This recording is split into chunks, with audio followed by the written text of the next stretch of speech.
Sure, everyone loves to believe they have some magical free will, but let's get real for a second.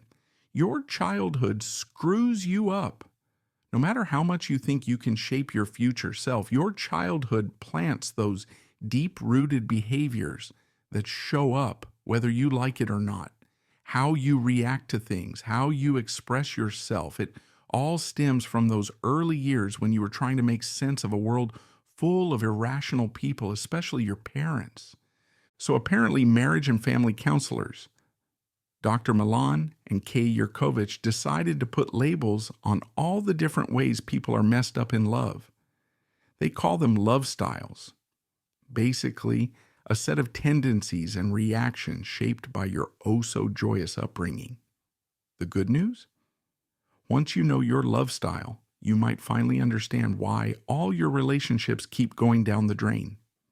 Here are their 5 love styles, and let's be honest, they all sound like fun.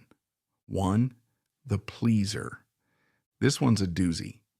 Pleasers are born from homes with either overbearing or angry parents. Instead of learning how to get comfort, they spend their childhood trying to give it. Basically, emotional sponges. Pleasers hate conflict, so they'll fold at the first sign of disagreement, even lie just to keep the peace. Of course, this wears them down over time until they snap and bolt out of relationships. The cure? Stop lying to yourself. Start saying no once in a while. 2. The victim. Welcome to the trauma zone. Victims grow up in chaotic homes and learn the fine art of staying invisible. They're pros at flying under the radar because drawing attention means inviting trouble.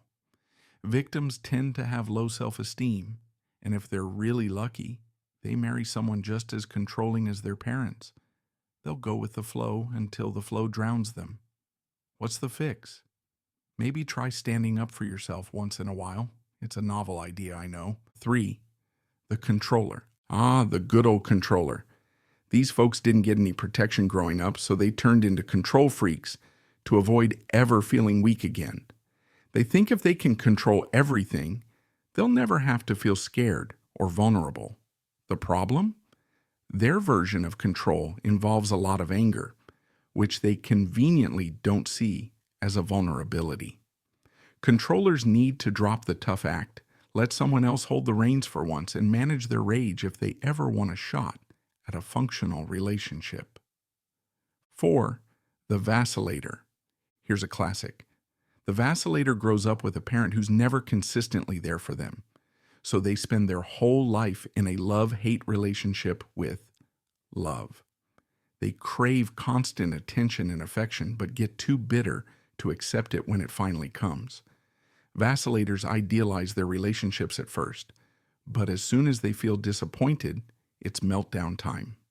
These emotional yo-yos need to slow down before they scare off every potential partner with their sky-high expectations.